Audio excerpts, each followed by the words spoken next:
12 மணி நேரம் வேலை செய்யறது போல 6 மணி நேரம் வேலை செஞ்சா போதும் அப்படின்றதான் என்னுடைய வேலை நேரம் மாறணும். ஆனால் இப்ப இருக்கிற அரசும் நாராயணமூர்த்தி மாதிரியான ஆட்களும் 90 மணி நேரம் வேலை செய்யுங்க அப்படின்னு சொல்றாங்க.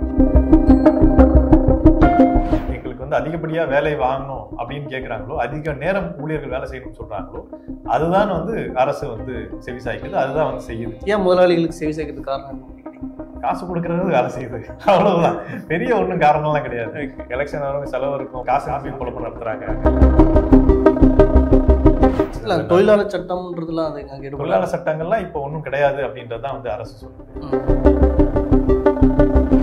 வாழ்க்கையை எப்படியாவது நம்ம நிம்மதியா வாழலாம், சந்தோஷமா வாழலான்ற இருக்க மனநிலை மாறி, நான் எப்படி வந்து அடுத்து என்ன வேலையை விட்டு தூக்கிடுவேன் எப்பனாலும், நான் எப்படி வந்து என் ஃபேமிலியை நான் காப்பாத்துறதுன்னு சொல்லிட்டு எந்நேரமும் ஸ்ட்ரெஸ்ஸோடவே வேலை செஞ்சுட்டு இருப்பாங்க.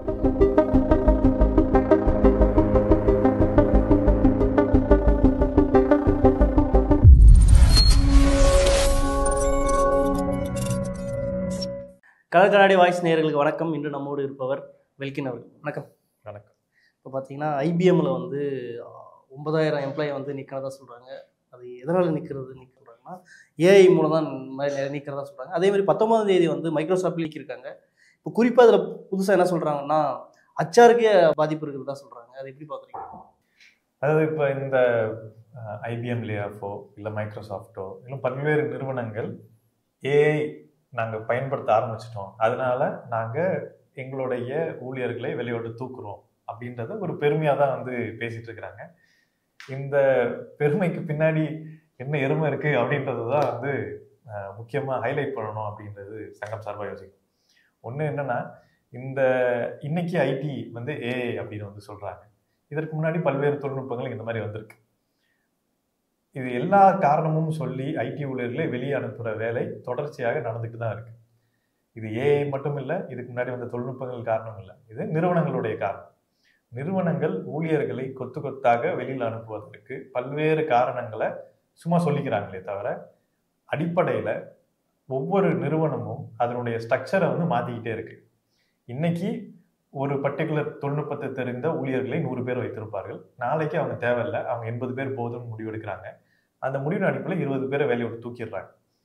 இது சட்டத்துக்கு புறம்பானது அப்படின்றது தான் இந்திய சட்டப்படி இருக்கு. ஸோ அரசாங்கத்துக்கிட்ட பர்மிஷன் வாங்கணும், அவங்களுக்கு உள்ளுக்குள்ள வேற வேலை வாய்ப்பு இருக்கும்போது நீங்க வந்து கொடுக்கணும் அப்படின்னு சட்டம் சொல்லுது. இந்த நிறுவனங்கள் என்ன பண்றாங்கன்னா, அந்த வேலையை கொடுக்காம, மாற்று வேலையை கொடுக்காம, மாற்று வேலை கொடுக்கணும்னா இவங்களுக்கு திருப்பி கற்றுக் கொடுக்கணும், படிக்கிறதுக்கு நேரம் கொடுக்கணும், இதெல்லாம் கொடுக்கறதுக்கு தேவையில்லாமல் இவங்க வெளியில அனுப்பிச்சிட்டா நமக்கு வந்து தெரிஞ்சவங்களை வந்து உள்ள எடுத்துக்கலாம், அவங்க நமக்கு வந்து உடனே வேலைக்கு ஆரம்பிச்சிருவாங்க அப்படின்றது தான் இவங்களுடைய ஏற்பாடா இருக்கு. இவங்களுடைய ஆனுவல் ஸ்டேட்மெண்ட் எடுத்து பார்த்தீங்கன்னா, இவங்களுக்கு காசுல எந்த குறைபாடும் கிடையாது. 1000 கோடி கணக்கில் ப்ராஃபிட், எல்லா எக்ஸ்பென்ஸும் போய் இவங்களோட ஊழியர் எண்ணிக்கையும் ரெக்ரூட் பண்ண வளர்ந்துக்கிட்டே போகுது. யாரும் எந்த நிறுவனமும் நெட் அடிஷன்ல கம்மியானதே கிடையாது. ஸோ அப்போ தமிழ்நாட்டில், அவர் குறிப்பாக இந்தியாவில் உங்களுக்கு வேலைவாய்ப்பு ஐடி துறையில் வளர்ந்துக்கிட்டே போகிற சூழல்ல, ப்ராஃபிட்டும் வளர்ந்துக்கிட்டே போகிற சூழல்ல இவங்க வந்து ஏஐ அதனால நான் வந்து தூக்குறேன் அப்படின்னு சொல்றது வந்து இல்லாஜிக்கல். ஸோ அது ஒரு பொய் பிரச்சாரம். இல்லை, இல்லாஜிக்கல்னாலையும் பெரிய அரசியல் விமர்சகராக இருக்கட்டும், உங்களை போன்ற அரசியல் நிறைய பேசுகிறவங்களாம் பார்த்தீங்கன்னா என்ன சொல்கிறாங்கன்னா, ஏஐ வந்து நிறைய பேரை வந்து வேலையை விட்டு தூக்கும். ஜெயரஞ்சனே கூட ஏஐன்றது வந்து ஒரு தொழில்நுட்பத்துக்கு பெரிய மாற்றத்தை ஏற்படுத்தும் அப்படின்ற மாதிரி தானே சொன்னார். ஆனால் எம்ப்ளாய்க்கு கேடு விளைக்கிறதா இருக்குல்ல. ஏன்னா ஏஐக்கு எதிராக வந்து அங்கேயே வந்து ஹாலிவுட் தொழிலாளர்களே வந்து இதுதான் போராடி இருக்காங்க. இப்போ ஏஐ காரணம் இல்லை, இது முதலாளிகளே வந்து திட்டமிட்டு செய்யறது அப்படின்றாங்க. அப்போ ஏஐ நிறைய பேர் காரணம்னு சொல்றாங்க. அதை எப்படி பார்க்குறீங்க? அதாவது ஏஐ வந்து நியர் ஃபியூச்சர்ல ஒரு பெரும் மாற்றத்தை கொண்டு வர போகுது. லேபர் ஃபோர்ஸ்ல வேலை தன்மையில மாற்றம் கொண்டு வர போகுது, அதுல மாற்றுக்கிறதுக்கு இல்லை. வேர்ல்டு எக்கனாமிக் ஃபோரம் என்ன சொல்றாங்கன்னா, ஒரு மனிதர் செய்து கொண்டு இருக்க வேலையில இதுவரைக்கும் இருந்த தொழில்நுட்பங்கள்லாம் 20% தொழில்நுட்பமும் 80% மனிதனும் இருந்த காலம் மாறி 50% மேல இந்த ஏஐ தொழில்நுட்பம் வந்து ஆற்றல் செலுத்தும். 40% 49% தான் மனித உழைப்பு இருக்கும் அப்படின்றது வந்து சொல்றாங்க. ஆனால் இதுல முக்கியமா நம்ம பார்க்க வேண்டியது என்னன்னா, இந்த மனிதன் இல்லாமல் இயங்குற அளவுக்கு ஏஐ வந்து இன்னும் வளரல. அந்த மாதிரி மனிதனை போலவே தன்னிச்சையாக இயங்குற அளவுக்கான திறன் உடைய ஒரு ஏஐ உருவாக்குனா அது ஆர்டிஃபிஷியல் ஜெனரல் இன்டெலிஜென்ஸ் சொல்றாங்க. அந்த ஜெனரல் இன்டெலிஜென்ஸ் உருவாக்குறதுக்கு 100 வருஷத்துக்கு மேல ஆகும் அப்படின்றது தான் மைக்ரோசாஃப்டே சொல்றாங்க. ஸோ இந்த மாதிரி பெரும் இதுல பயணியரா இருக்கிற நிறுவனங்கள் சொல்றாங்க. இப்போ இருக்கிற ஏஐ எல்லாம் ஒரு குறிப்பிட்ட வேலை இதுக்கு முன்னால் மனிதர்கள் திறன்பட செய்த வேலைகளை படிச்சு அவங்களுடைய செயல்ல இருந்து படிச்சு அதை திருப்பி வந்து திறன்பட செய்யறது தான் இந்த வேலையுடைய திறன். ஸோ ஒரு குறிப்பிட்ட வேலையை செய்யறது. ஸோ அப்ப அந்த வேலையை தாண்டி அதுக்கு நீங்க வந்து எக்ஸ்ட்ரா கான்டெக்ஸ்ட் கொடுத்தீங்கன்னா அதனால வந்து ஏற்றுக்கொள்ள முடியாது.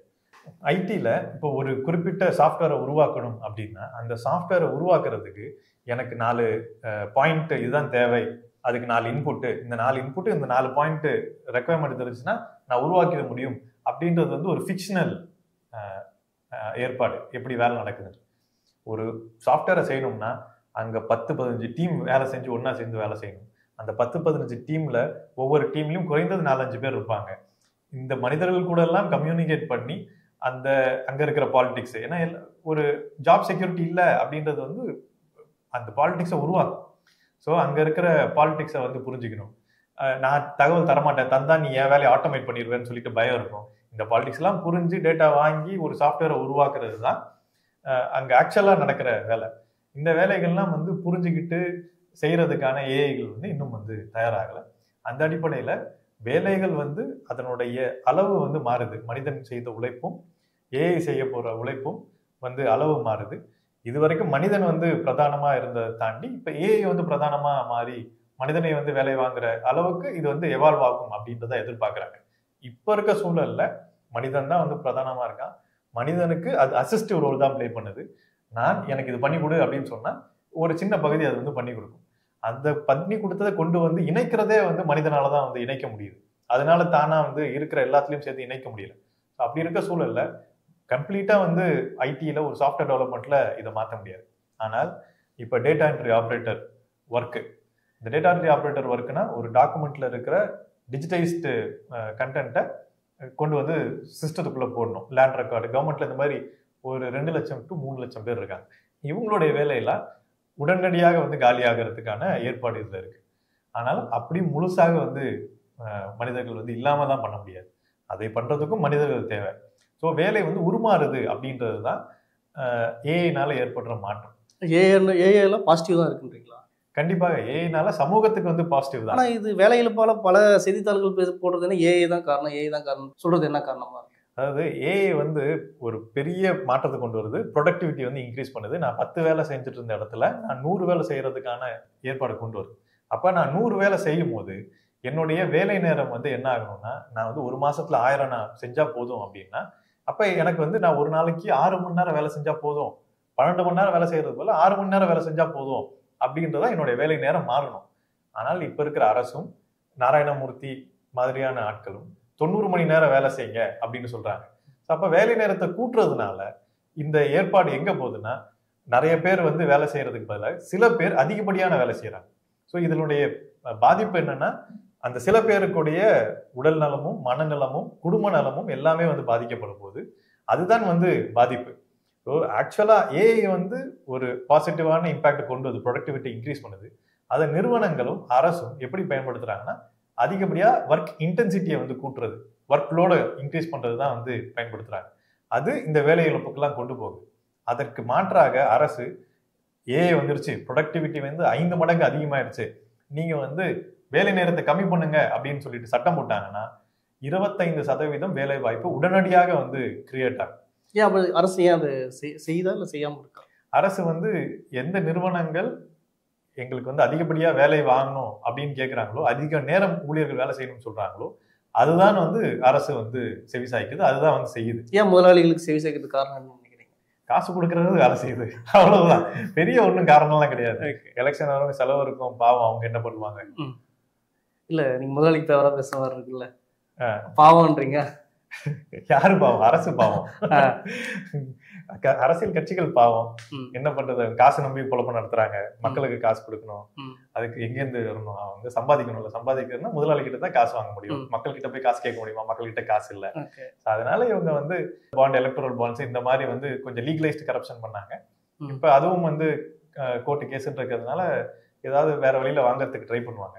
பட் காசு அரசு கிட்ட வாங்காமல், அரசியல்ல தலைமையில இருக்கிற ஆட்சியில இருக்கிற கட்சிகள் இந்த நிறுவனங்கள்கிட்ட காசு வாங்காமல் இவங்களுடைய பொழப்பு இல்லைன்றது தான் நாங்க மினிஸ்டர்ஸ் ஏடிஎம்கே சரி டிஎம்கே மினிஸ்டர்ஸும் போய் பார்க்கும்போது எங்களுக்கு கிடைக்கிற இம்ப்ரெஷன், 2 கவர்மெண்ட்டுக்கிட்டையும் போயிட்டு எங்களுக்கு ரெகுலேட் பண்ணுங்க அப்படின்னு சொல்லிட்டு கேட்குறோம். பெரிய லே ஆஃப் நடக்குது, இத்தனாயிரம் பேருடைய ஊழியர்களுடைய வாழ்க்கை போகுது, குடும்பம் பாதிக்கப்படுது, குழந்தைகள் வந்து கல்வியை இழந்து வந்து ஸ்கூல் மாறுறாங்க, ஹெல்த் வந்து ஸ்டாப் ஆகுது, அவங்க ட்ரீட்மெண்ட்ஸு அப்பா அம்மாவுக்கு ட்ரீட்மெண்ட்ஸ் ஸ்டாப் ஆகுது. ஸோ இதெல்லாம் வந்து ஒரு சீரியஸான சோஷியல் இஷ்யூ, இதில் தலையிடுங்க அப்படின்னு கேட்கும்போது, எப்போ உங்களால தான்ப்பா எங்களுக்கு வந்து வீடு விலை உயர்ந்துருச்சு, என்னால் வீடு வாங்க முடியலன்னு மினிஸ்டர் சொல்றது. இந்த மினிஸ்டர்ஸ் வீடு வாங்க முடியல அப்படின்னு சொல்றது, நாங்கள் சொல்ற பிரச்சனை எங்க இருக்கு, அவர் சொல்ற பிரச்சனை எங்க இருக்கு. அவங்க இதெல்லாம் வந்து புரிஞ்சுக்கிறதுக்கு தயாராகவும் இல்லை, அதை பத்தி புரிஞ்சுக்கிட்டா அவங்களுக்கு பிரயோஜனமும் இல்லை அப்படின்னு சொல்லிட்டு அவங்க நினைக்கிறாங்க. இதனாலதான் நாங்க ஸ்ட்ராங்கா காசு வாங்கிட்டு வேலையை பாக்குறாங்க அப்படின்னு நினைக்கிறோம். ஆனா சமீப காலமா நிறைய லேஅப் நடக்குதுக்கு எல்லாம் நிறைய நிறுவனங்கள், அமேசானா இருக்கட்டும், இல்லை ஐபிஎம்மா இருக்கட்டும், மைக்ரோசாஃப்ட், பெரிய பெரிய நிறுவனங்கள், உலக நிறுவனங்களே பெரிய பெரிய நிறுவனங்களா இருக்கிறவங்களே லே ஆஃப் பண்றதுக்கு காரணம் நீங்க முதல்ல லாப வெறியா இல்லை வேற எது இருக்கு காரணங்கள் இருக்கு? அதாவது நீங்க சொல்ற மாதிரி இந்த பெரும் நிறுவனங்கள்லாம் நம்பர் 1 உலகத்துல வந்து டாப் மோஸ்ட் கம்பெனிஸ்ல வராங்க. இவங்கள் வேலையை விட்டு தூக்குறதுன்றது வந்து புதுசு கிடையாது. தமிழ்நாட்டிலேயோ இந்தியாலேயோ வேலையை விட்டு தூக்குறதுன்ற புதுசு கிடையாது. ஈஸ் ஆஃப் டூயிங் பிஸ்னஸ் அப்படின்ற குறியீட்டுக்காக எனக்கு தேவைப்பட்டால், நிறுவனத்துக்கு தேவைப்பட்டால் ஒரு செக்ஷன் நான் வெளியில அனுப்புவேன், அது என்னோட உரிமை அப்படின்னு வந்து நிறுவனங்கள் பேசுறாங்க. அந்த நிறுவனங்கள் பேசுற உரிமை, ஆமா இவங்களுக்கு உரிமை இருக்குன்னு சொல்லிட்டு அரசு வந்து அலோவ் பண்ணுது. இந்த ஜாப் செக்யூரிட்டி இல்லாத ஒரு சூழலை அரசு உருவாக்குது, அதை இவங்க எக்ஸ்ப்ளாய்ட் பண்ணிக்கிறாங்க. இவங்க ஏன் வந்து அடிக்கடி வேலையை விட்டு தூக்குறாங்க அப்படின்னா, ஐடி துறை எல்லா துறைக்கும் ஆட்டோமேஷன் பண்ணுது. ஸோ நான் வந்து மேனுஃபேக்சரிங் பண்ணுவேன், நான் வந்து பேங்க்குக்கு பண்ணுவேன், நான் வந்து ஹெல்த் கேருக்கு பண்ணுவேன், இப்படி உலகத்தில் இருக்க எல்லா துறைக்கும் நான் பண்ணும்போது ஆட்டோமேட் பண்ணுறதுனால வேலை இழப்பு ஏற்படுது.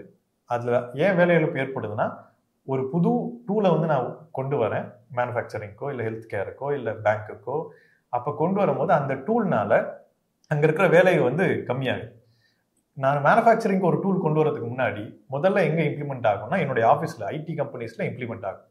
ஸோ ஆட்டோமேஷன் பண்ணுற எல்லா துறைக்கும் ஆட்டோமேஷனை முன்னாடியே பண்ணி பார்க்கறது தான் ஐடி துறையினுடைய ஒரு அப்டிராக்டான ஒர்க்கு. ஸோ அந்த ஆட்டோமேஷன் பண்ணும்போது என்னுடைய வேலையும் நான் பயன்படுத்துகிற தொழில்நுட்பங்களும் மாறிக்கிட்டே இருக்கு. ஸோ ஐடி துறையில் நாங்கள் பயன்படுத்துகிற தொழில்நுட்பங்கள் இது வரைக்கும் 10 வருஷத்துக்கு ஒரு வாட்டி மாறிட்டு இருந்த சூழல் மாறி 1 வருஷத்துக்கு 6 மாதத்துக்குன்னு மாறிக்கிட்டே இருக்கு. 2 வருஷத்துக்கு முன்னாடி நான் பயன்படுத்தின டூல் இப்போ நான் பயன்படுத்துறது கிடையாது. ஆனால் சிமிலர் ஒர்க்கு தான் பண்றேன், ஆனால் டூல் வந்து மாறிக்கிட்டே இருக்கு. அதுக்கு உங்களுக்கு எஜுகேஷன் பண்ணுவாங்க, படிச்சுக்கிட்டே இருக்கணும். படிச்சுக்கிட்டே இருக்கிறது வந்து இந்த துறையினுடைய இந்த துறையில பிரதானமா இருக்கு. பட் எல்லா துறையிலும் இப்போ வந்து அது அவசியமா மாறுது. ஸோ இப்படி இருக்கிற சூழல்ல நான் மாறிக்கிட்டே, டெக்னாலஜி டூல்ஸ் மாறிக்கிட்டே இருக்கும்போது சில டீம்ஸ் வந்து இப்போதைக்கு வந்து இருக்கிற தேவைக்கு நீங்க வந்து 100 பேர் தேவையில்ல, 80 பேரே அந்த நிறுவனத்துக்கு தேவையான அவுட்புட்டை எடுத்துட முடியும் அப்படின்னு சொல்லிட்டு அந்த நிறுவனம் பார்க்குது. அதனால அந்த நிர்வாகம் என்ன பண்ணுது, 20 பேர் வேலையை விட்டு தூக்கி அனுப்பிச்சிருங்க அப்படின்னு சொல்லுது. அந்த 20 பேரை தூக்குவது நிர்வாகத்தினுடைய பார்வையில லாஜிக்கலி கரெக்ட். ஏன்னா காசு கம்மியாகணும் அவ்வளவுதான். ஆனால் இதுல ஒரு மனிதாபிமான அப்ரோச் இருக்கணும். அவங்களை திடீர்னு வேலையை விட்டு தூக்கிட்டா அவங்க வாங்கின கடன் என்ன ஆகும், அவங்களோட ஹெல்த் கேர் எக்ஸ்பென்ஸ், தொழிலாளர் சட்டம்ன்றதுலாம் தொழிலாளர் சட்டங்கள்லாம் இப்போ ஒன்றும் கிடையாது அப்படின்றதான் வந்து அரசு சொல்லுது. ஸோ அப்படி இருக்கும்போது கான்ஸ்டிடியூஷன்ல இருக்குல்ல, கான்ஸ்டிடியூஷன் இருக்கு, இருக்கு, அதுல வந்து சட்டங்களும் இருக்கு. உங்களுக்கு சட்டங்களும் இல்லாம இல்ல, அதெல்லாம் இருந்தாலும் நாங்க வந்து அமல்படுத்த மாட்டோம்ன்றது வந்து அரசனுடைய கொள்கையா இருக்கு. அரசனுடைய கொள்கை இப்படியா இருக்க பட்சத்துல நிறுவனங்கள் ஜாலியா வந்து அவுத்துவிட்ட கழுதையா வந்து ஓடிட்டு இருக்காங்க. நாங்க வைக்கிறதா சட்டம்னு சொல்றாங்க, தனிக்காட்டு ராஜாவா இருக்காங்க. நாங்க உங்களுக்கு அக்ரிமெண்ட் போடுவோம், எம்ப்ளாயருக்கும் எம்ப்ளாய்க்கும் அக்ரிமெண்ட் நாங்க போடுவோம். அந்த அக்ரிமெண்ட்ல நீங்க எதுவுமே பண்ண முடியாது, நாங்க அதையும் தாண்டி என்ன வேணாலும் பண்ணலாம் அப்படின்னு வந்து சொல்லும் போது, இது கிட்டத்தட்ட ஒரு ஃபியூடல் லேண்ட்லார்டு செட்டப்புக்குள்ளதான் வந்து, என்னதான் மாடர்ன் இண்டஸ்ட்ரியா இருந்தாலும் ஒரு லேண்ட்லார்டாக தான் வந்து ஒரு ஃபியூடல் சிஸ்டத்துல தான் வந்து இந்த ஐடி நிறுவனங்கள் வந்து இருக்கு, எம்என்சிஸ். ஸோ இதெல்லாம் மாத்தணும்னா ஒரு டெமோக்ராட்டிக் செட்டப்புக்குள்ள வந்து நம்ம போகணும். டெமோக்ராட்டிக் செட்டப்புக்குள்ள போகணுன்றது இந்த சோசியல் ஜஸ்டிஸ் பேசுற திராவிட மாடல்ல அந்த சோசியல் ஜஸ்டிஸ்ல டெமோக்ரஸி வந்து இல்லாம போயிடுது அன்பார்ச்சுனேட்லி. ஸோ அப்படி உரிமை வந்து கொடுக்காம, எம்ப்ளாயிஸ் கையில உரிமை கொடுக்காம, ஊழியர்களுக்கு உழைக்கும் மக்கள் கையில உரிமை கொடுக்காம இவங்க வந்து சோசியல் ஜஸ்டிஸ் பேசுறதுன்றதெல்லாம் வந்து எவ்வளோ டுபாகூருன்றது வந்து இல்லை, மற்ற மாநிலங்களிலும் வளர்ச்சி விதம் அதிகமாக தான் இருக்குது, தொழிலாளர்களும் முன்னேறி இதாக இருக்கும். அதே மாதிரி இண்டஸ்ட்ரியில் வந்து அதிகமாக இருக்கிறது தமிழ்நாடு தானே. அப்போ திராவிட மாடல் எப்படி 3 ட்ரில்லியன் எக்கானமி விட்டீங்களே, 3 ட்ரில்லியன் எக்கானமி நோக்கி போயிட்டு இருக்கோம். ஸோ இந்த மாதிரிலாம் வந்து சுரேஷ் சம்பந்தம் இந்த மாதிரி சிலர் கம்பு சுத்திட்டு இருப்பாங்க.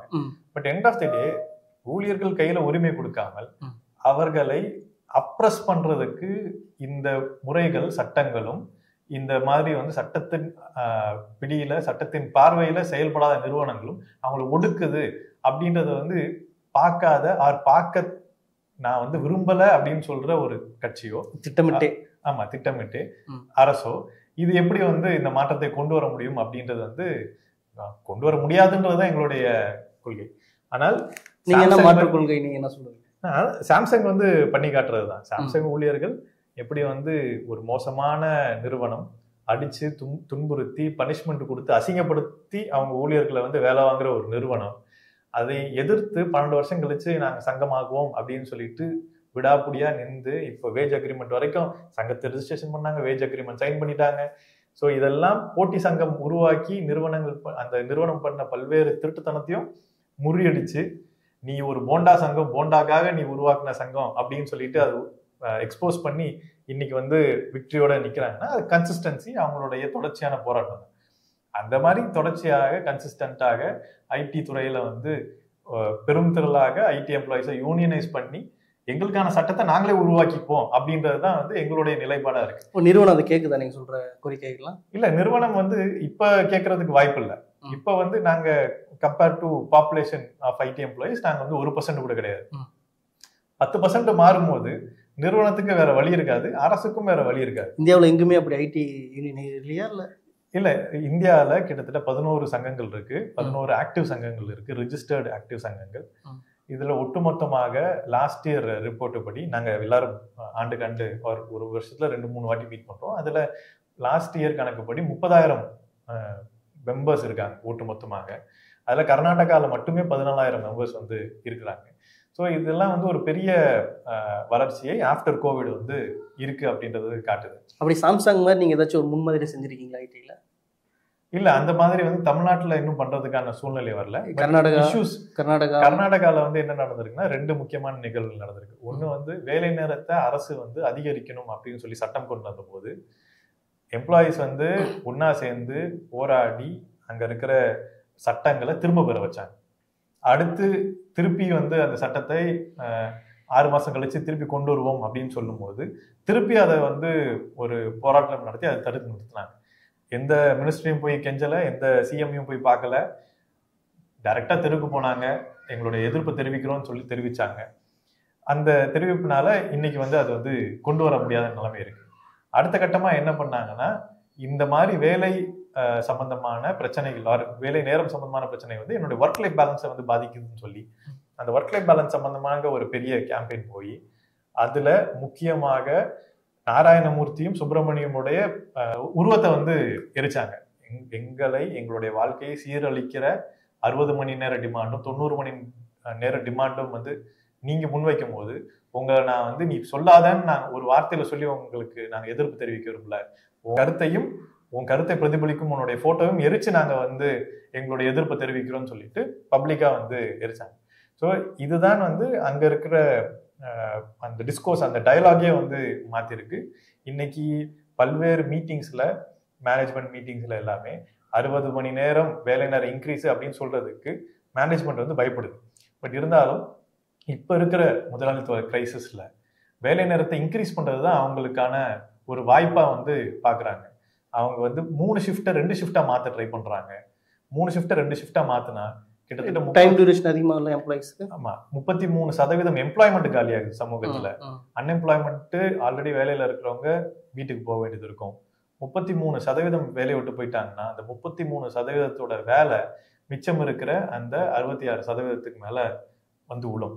அவ்வளோ பேர் அவ்வளோ ஸ்ட்ரெஸ்ல 12 மணி நேரம் மட்டுமே வேலை, 12 மணி நேரம் வேலை பார்த்தா வீட்டுக்கு போறதுக்கு, டிரான்ஸ்போர்ட்டு, சாப்பிட்றதுக்கு இதெல்லாம் சேர்த்தா 16 மணி நேரம். 16 மணி நேரம் அவங்க வந்து வேலை செய்யணும். 16 மணி நேரம் உயிர் வாழ்றது எனக்காக அப்படின்னு வந்து நாராயணமூர்த்தியும் சுப்பிரமணியம் சொல்றாங்க. அது இல்லை, நாங்க வந்து எங்க குடும்பத்துக்காக, எங்க சமூகத்துக்காகவும் நாங்க வந்து வேலை செய்வோம், அதுக்கும் எங்களுடைய நேரம் வந்து பயன்படும் அப்படின்னு சொல்லிட்டு இந்த போராட்டம் வந்து வந்துட்டு. இப்போ குறிப்பாக ஐடியிலே பண்ணும்போது செலக்டிவ் இந்த எம்ப்ளாயிஸை பண்ணணும், இல்லை முன்னாடி இருக்க எம்ப்ளாயிஸ் ப்ரெஷர்ஸ் அப்படி செலக்டிவ் தான் பண்ணுவாங்களா, இல்லை எப்படி? வேலையை விட்டு தூக்கும் போது அப்படிலாம் கிடையாது. இல்லை ரேண்டமா ஒரு கொத்தா இவங்களை தூக்கிடலாம்? ரேண்டமும் கிடையாது. அதாவது ஒரு நிறுவனத்துல காஸ்ட் கட் பண்ணணும் அப்படின்னு முடிவு பண்ணிட்டாங்கன்னா நீங்கள் 10% தூக்குங்க அப்படின்னு சொல்லிட்டு 10% அப்படின்ற ஒரு இலக்கை வந்து கொடுத்துருவாங்க எல்லா ப்ராஜெக்ட்டுக்கும். நான் வந்து யாரை தூக்கணும்னு நான் சொல்ல மாட்டேன், அது வந்து எனக்கு கஷ்டமான வேலை, நீங்களே உங்களது 4 பேர் நீங்களே தூக்கிக்கோங்க அப்படின்னு சொல்லிட்டு அந்த உரிமையை கொடுப்பாங்க. தூக்குறதுக்கு உரிமை கொடுப்பாங்க. ஸோ அப்போ அவங்க எதிரியாக மட்டும் நீங்கள் உங்கள் டீமுக்குள்ள எதிரி. ஸோ நீங்கள் உரிமை கொடுக்கும்போது இப்போ யார் டிசைட் பண்ணுறது, உள்ளுக்குள்ள சண்டை வரும். இல்லை ஹெச்ஆர் தான் டிசைட் பண்ணுவாங்கன்னு வந்து அந்த டீம் மேனேஜர் வந்து ஹெச்ஆரை காட்டுவாங்க. ஹெச்ஆர் வந்து உன் மேனேஜர் தான்ப்பா கொடுத்தாங்கன்னு சொல்லிட்டு மாற்றி சொல்லுவாங்க. பட் இதெல்லாம் முடிவெடுத்தது வந்து போர்ட் ஆஃப் டைரக்டர்ஸாக இருப்பாங்க. ஸோ இந்த ஹெச்ஆர் அண்டு மேனேஜர்ஸ் வந்து முடிவு பண்ணும்போது அதில் பெரும்பாலும் சப்ஜெக்டிவாக தான் இருக்கும். ஏன்னா எல்லாரும் வேலை செஞ்சாதான் ஒரு டீம் வந்து வேலை செய்யும். அந்த டீம்ல 10 பேரும் ஒன்னா சேர்ந்து கலெக்டிவா வேலை செய்வாங்க. கலெக்டிவா வேலை செய்யும் போது வேலை செய்யாத நபரே இருக்க மாட்டாங்க. இருந்தா அவங்களா தானே வெளியில போயிடுவாங்க. அந்த டீமே வெளியில அமைச்சிடும். எப்பயோ மேனேஜ்மெண்ட் முடிவெடுக்கிற வரைக்கும் வெயிட் பண்ணாரு. ஏன்னா அது ஒட்டுமொத்த எல்லாருக்குமே வந்து ஒரு பலுவா இருக்கும். அப்ப வேலை செய்யற ஒருத்தரை கண்டுபிடிக்கணும்னா இவங்களால எந்த விதமான மெட்ரிக்கும் கண்டுபிடிக்க முடியாது. ஸோ அப்ப ரேண்டமா ஒருத்தர் சூஸ் பண்றதுக்கு பதிலாக அங்கதான் சோஷியல் செக்ஷன்ஸ் உள்ள வராங்க. அவங்களுக்கு அவங்க மேனேஜரோ இல்ல ஹெச்ஆரோ அவங்க மனநிலையில யாரு தேவையில்லைன்னு நினைக்கிறாங்களோ, பிடிக்காது, பர்சனலா பிடிக்காது, எரிச்சலா இருக்கும், அப்படியும் பார்க்கலாம். இல்லைன்னா டீம்ல வந்து பெண் இருக்காங்க, அவங்களால வந்து ஈக்குவலா ஒரு அதிகப்படியான வேலை நேரத்தை ஸ்பெண்ட் பண்ண முடியல, அவங்க வந்து வீட்டுக்கு கிளம்பிடுறாங்க. இல்லைன்னா அவங்க வந்து கேர் ஒர்க் பார்க்க வேண்டியது இருக்கு, அதனால நிறைய லீவ் போடுறாங்க. ஸோ அப்படி நான் வந்து பயாஸ்டா இருந்தேன்னா அப்ப பெண்ணை வந்து நான் வந்து தூக்குவேன். இதே தான் வந்து ரிலீஜனும் மொழியும் கேஸ்டும் இந்த மாதிரி பல்வேறு விதங்கள்ல வந்து ரிஃப்ளெக்ட் ஆகுது. ஸோ இந்த ரெகுலேஷன் இல்லாம சட்டப்படி ஒரு ஒழுங்கில்லாத ஒரு இடத்துல மனிதனுடைய சப்ஜெக்டிவ் டிசிஷன் மேக்கிங் தான் வந்து ரிஃப்ளெக்ட் ஆகும். அதனால இது ரேண்டமா நடக்கிறது இல்லை.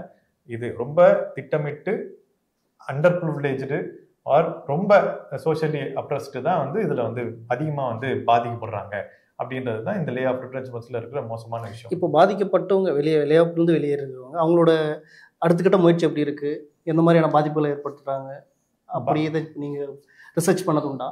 இல்லை, அது மாதிரி அவங்க வந்து கதறுவாங்க, கால் பண்ணுவாங்க, கதறுவாங்க. அவங்களுக்கு வந்து ஒரு சைக்கலாஜிக்கல் சப்போர்ட் கொடுக்கறதே வந்து முதல் வேலையா வந்திருக்கும். ஏன்னா ஒரு ஷாக்கு.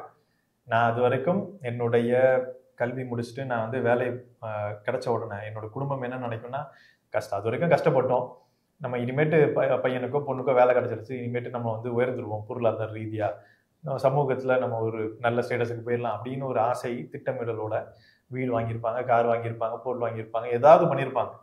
ஒரு சில இடங்கள்ல வந்து ஹெல்த்துக்கு வந்து செலவு பண்ணியிருப்பாங்க. இதெல்லாம் இருந்து அவங்களுக்கு கடன் உருவாக்கியிருக்கும். ஸோ கடன்கள்லாம் வைத்துக்கிட்டு அந்த கடனை எப்படியாவது அரைச்சிக்கிட்டே நம்ம வந்து இன்னும் கஷ்டப்பட்டு நம்ம வேலை செஞ்சு ஏதாவது பண்ணிட முடியுமா, முன்னேற முடியுமா, ஃபாஸ்ட்டாக அடைக்க முடியுமா அப்படின்னு போயிட்டு இருக்க இடத்துல திடீர்னு வந்து ஒரு தடை வரும்போது, உங்களுக்கு எந்த காசும் இல்லைன்னு சொல்லும் போது கடன் கட்டுற ப்ரெஷர், கடன் கொடுக்கலன்னா நான் ஆசைப்பட்டு என் குடும்பமும் ஆசைப்பட்டு வாங்கின கடன், காரோ வீடோ, இதை விற்று தான் நான் வந்து கடன் அடைக்கணும் அப்படின்ற நிலைமைக்கு வரும்.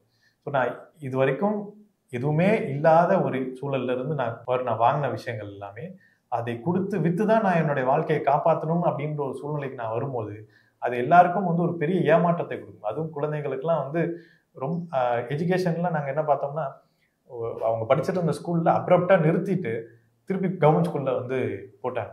ஸோ ஒரு ஃப்ரெண்ட் சர்க்கிளில் எல்லாத்தையும் விட்டுட்டு ஏன் வந்து இங்கேருந்து கீழே போகிறோம், ஏன் வந்து நமக்கு வந்து ஒரு பஸ் இருந்து போகிற ஒரு ஸ்கூல்ல இருந்து இனிமேட்டு நம்ம நடந்து போகணும் அல்ல ஆட்டோவில் போகணும் அப்படின்ற ஒரு சூழ்நிலை மாறுது. இதெல்லாம் வந்து அவங்களுக்கு புரியாது.